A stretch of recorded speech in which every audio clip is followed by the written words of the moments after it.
Welcome to the Grueling Truth Sports Network. The NFL show is brought to you by pathofpurity.direct.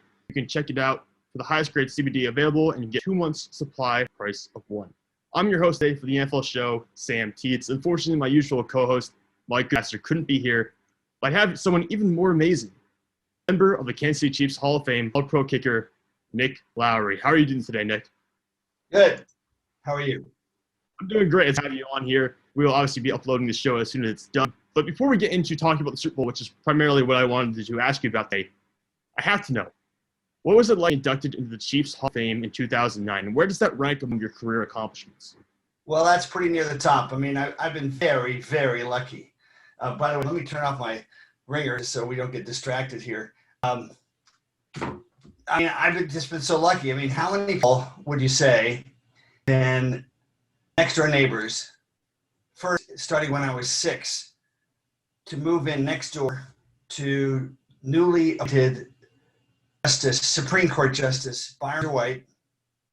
And if you check out New York Times, Ira Berkow, an article, and you just Google New York Times, Ira Berkow, Nick Lowery, Justice Wizard White, it'll come up.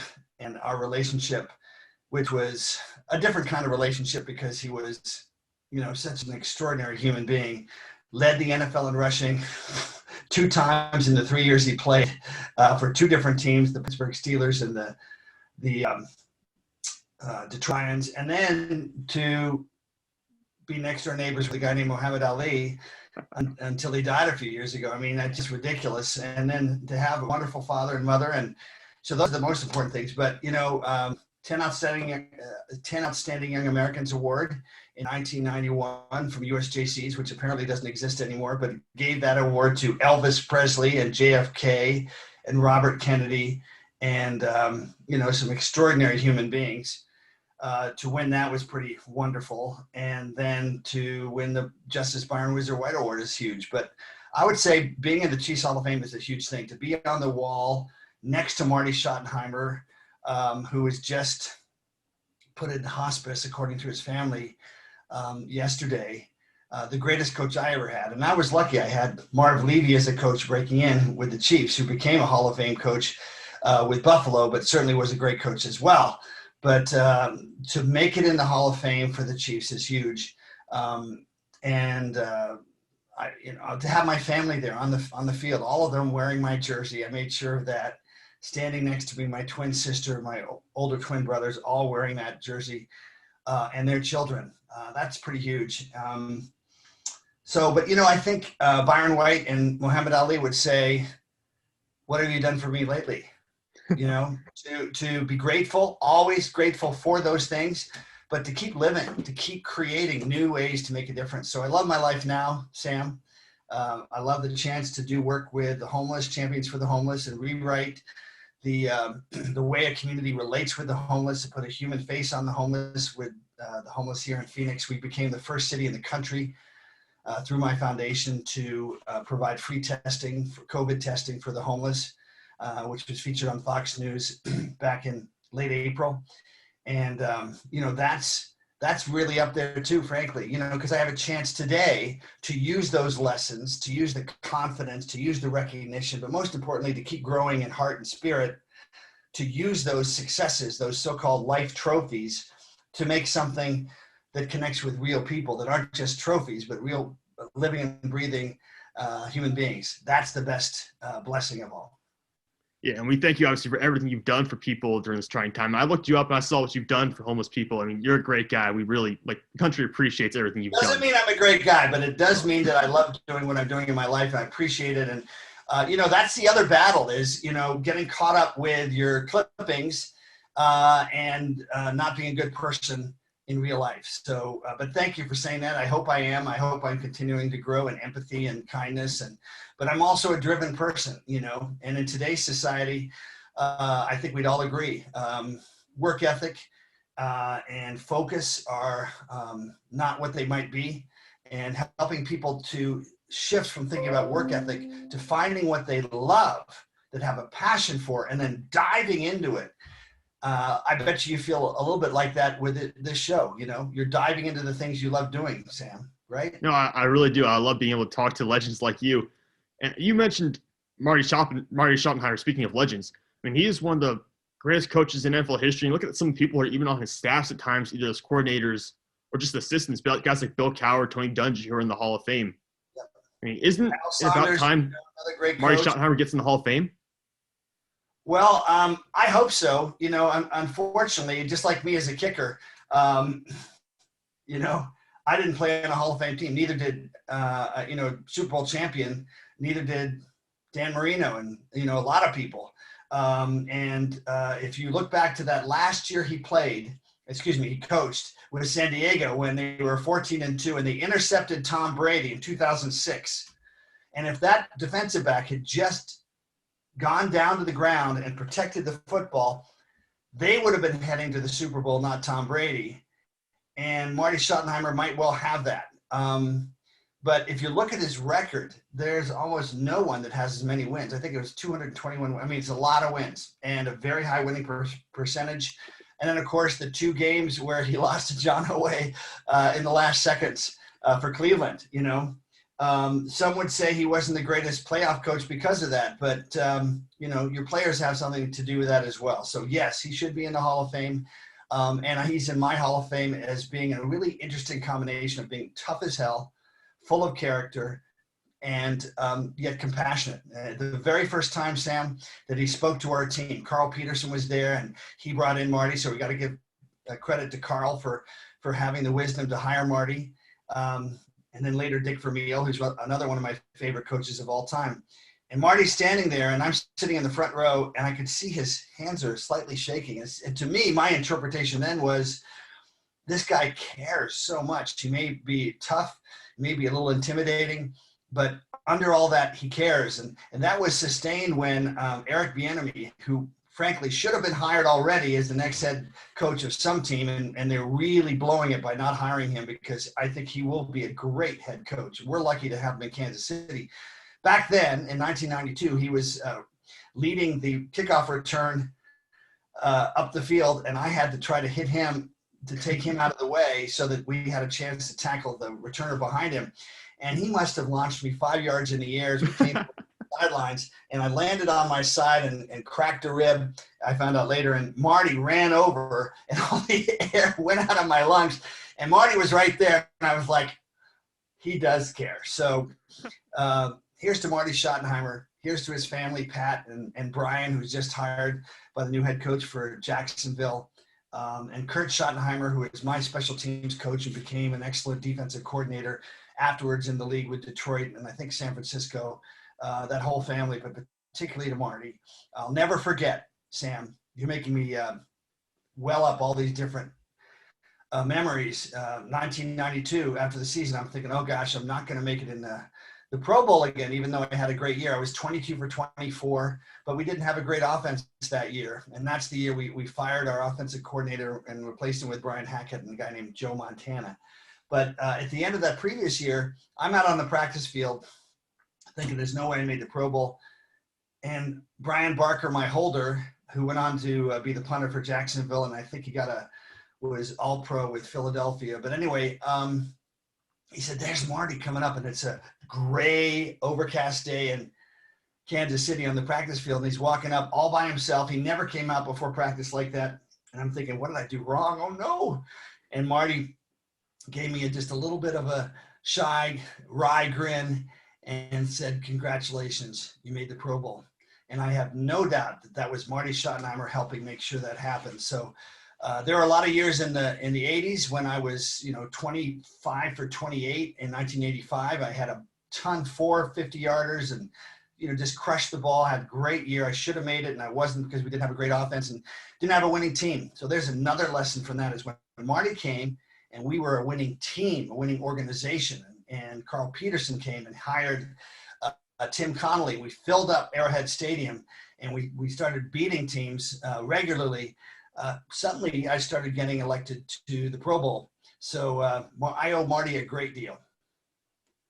Yeah, let's talk about another legendary head coach for Kansas City, Andy Reid. I mean, since Andy Reid has showed up here at Kansas City, the Chiefs haven't had a losing record, and they've made the playoffs 7 in the past 8 years and obviously won the last Super Bowl. What has the big fella meant to this city and the organization? The big fella. I think he is a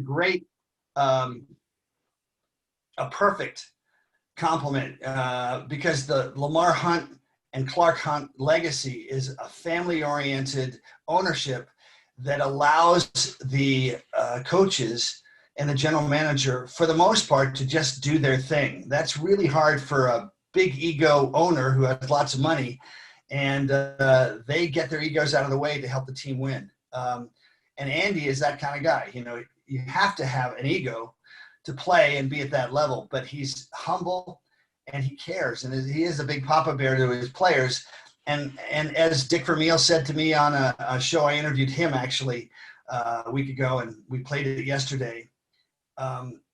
You've got to be able to look at the individual characteristics of each player and be able to figure out what is the button that helps them recognize and raise their capacity to another level. And Andy's that way. And that's why he's been able to allow Patrick Mahomes some freedom. That's why he had the discipline to let Patrick, thank God, apprentice for 15 games with his first year in the league. So when he came in, he had a certain level of grasp that most quarterbacks these days that are number one picks never get, and they're thrown to the lion's den too quickly. But Andy Reid, along with Brett Veach, the general manager, they've surrounded Andy with ridiculous talent. Tyreek Hill is the fastest. I don't care what they say. Anybody that watches, he's the fastest, functionally the fastest receiver in the history of the game. He's also built. He trains hard. He's let his pass go and really become a leader on this team. Tyrann Mathieu let his pass go, and now look at him being a fantastic defensive leader and all-pro again. And, of course, Travis Kelce. So this is a rare combination, but it starts with Andy Reid setting the tone where the players care enough to care about each other and to love doing the work. So when Travis Kelce, Sam, at the end of the season said, it's hard when you make the Super Bowl and every game the following season is just not the same if it's not the playoffs. And yet they still won.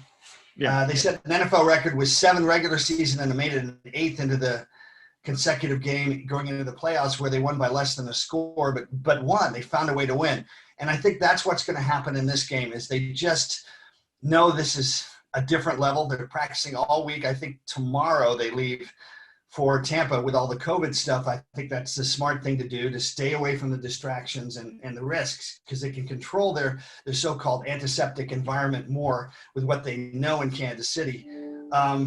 So my prediction is, you probably will get to that in a bit, but I think they're going to win 37-28. I think there's going to be a lot of offense. On the other hand, if our defense plays the same pass defense where they are glue-like against the ridiculous receivers that Tampa Bay has, then Frank Clark and Chris Jones are going to have a field day with Mr. Tom Brady, who Mr. Spagnuolo, Coach Spagnuolo, has done pretty well with when he was defensive coordinator with the Giants. But it will be a close game for 3 quarters, and then after that, I think we take over. Yeah, Snead, Thornhill, and Matthew were fantastic last week. I was watching them in the AFC Championship game, and they're coming along at the right time. They're peaking at the right time. That defense has been great. But what do you think will be the biggest difference maker for Kansas City in this matchup against Tampa Bay? Because obviously, Kansas City faced a great defense in the Super Bowl last year in the 49ers, but Tom Brady wasn't on that sideline. So what is the key here, the biggest factor for the Chiefs repeating as Super Bowl champions? Well, you can expect in the fourth quarter that a Tom Brady will probably make less mistakes, but look what he did last fourth quarter, 2 weeks ago against Green Bay. The difference was his presence, I think, still inspired his defense to play lights-out defense in that fourth quarter, so those interceptions ended up not meaning anything. That's why it will be close. But I think the biggest factor, on the negative side for us, will be Eric Fisher and left tackle protection for Patrick. He's gotten into the habit of having to run on every play because our offensive line protection has not been that good, and missing, I believe it's Schwartz on the other side. So that's a challenge. On the other hand, Patrick Mahomes can do what no other quarterback, absolutely not Tom Brady, can do, which is to evade that rush and roll out and throw completely off balance and yet on target. If our offensive line can give him protection of any kind of consistency, and we don't turn the ball over, they can't beat us. No, I agree. After watching what Patrick Mahomes has done the first couple of years of his career, it's been phenomenal. And like you said, you played with a guy named Joe Montana at one point in time for, I believe, a season. Have you ever seen a quarterback like Patrick Mahomes, or is he just one of a kind? Well, if Joe Montana was playing today, remember, Joe was 4-0. Tom is 6-3. So Joe did pretty well in those 4 chances he had. And that's why, as Tom said last week, it's kind of like which kind of wine or which kind of food you like. Is it hamburgers? Is it fish? Is it, but this guy, I don't know if anybody's ever seen anybody as talented as Patrick Mahomes, for the reason that not only does he have a phenomenal arm, not only does he have the capacity to throw from all angles and to evade, but most importantly, in the end, this is a game of emotion and people and leadership on the field. And his players love him, and he's humble. Tom Brady's that way too, so that they are willing to sacrifice for him. So that completes the circle. You can have a lot of quarterbacks that have great abilities, but they have to lead. Sam, I haven't told this story, I think probably too many times. I was able to get Joe Namath. I played my last 3 years with the Jets and was lucky enough to get to know Joe a little bit and get him to fly into Phoenix. And we had a couple TV stations there interview him. And then he and I drove alone to Tucson to do a fundraiser with the NFL alumni there and to recognize one of his former teammates. And Joe is just the most humble. This is Joe Namath, most humble, sweet, kind, thoughtful person. And we stood and signed autographs for 6 hours because he refused to sit down if there was one person that wanted an autograph. That's the leadership I'm talking about, whether it's Tom Brady, whether it's Patrick Mahomes or Joe Namath or Joe Montana. The players love them enough to sacrifice, because the game is one physical game and it's an emotional game. And that player gives them confidence, and then they sacrifice. They risk themselves for the good of the team. That's why we love football. That's why football is 3 to 4 times more popular than any other sport in America. All right, and I'll ask you one final question here before I let you go. We've seen a lot of great game-winning field goals over the years. And, of course, fans would love this one to be close. I'm sure you would just appreciate it. The Chiefs go out there and just win. Don't make you sweat it out at the very end. But what is it about kickers that make them wired for those kind of big stage moments that can change history? Wow, everybody's different. I think Harrison Butker, despite missing 7 extra points, he's made virtually every single big kick this year. He made a 45-yarder 2 weeks ago that was important. So I see a slight edge with the Chiefs' Harrison Butker. Ironically, Ryan Suckup, which is the worst name a kicker could ever have, by the way, but he's actually just a delight of a human being, who was a former Chiefs kicker, now the kicker for Tampa Bay. He's missed a couple, and I think that may be an edge for us, maybe one field goal that we make that he might not. But it's confidence. It's confidence knowing you've done well in the past. And then it's a team that maybe helps set you up to be successful too. I think when you have a great offense, I wish I'd had this offense when I played. I would have had some 40 field goal seasons, and there's, just like anything, if you get a chance to kick 5 field goals in a game versus 1, you get in the groove more and you're more confident more because you have all that time. It's only 1.25 seconds from the ball. The ball is snapped, caught, put down, and kicked. You're actually not seeing the ball not spin for maybe 1/10 of a second, maybe 2. That's it, 2/10 of a second. So having a team that puts you in a position to get lots of attempts is important. It helps. And then it's just the toughness of that kicker, the mental toughness. I'll give you an example. If they call timeout, that little weenie timeout the coaches call with 1 second left, I'm like, really? Seriously? I coach kickers to not stand in the field and think about it, but to run to the sidelines, kick into the net, stick with their routine. That's what Tiger Woods would say, stick with your routine. And then run back out maybe 5 seconds earlier than you normally would, so you still have a few more seconds than you would, and nail that thing. You're taking control of it. That's what a good kicker does. So timeouts are one litmus test to say that kicker's in control, and actually it gives them more time to be ready. It actually helps them. It helps great kickers. It hurts not so good kickers.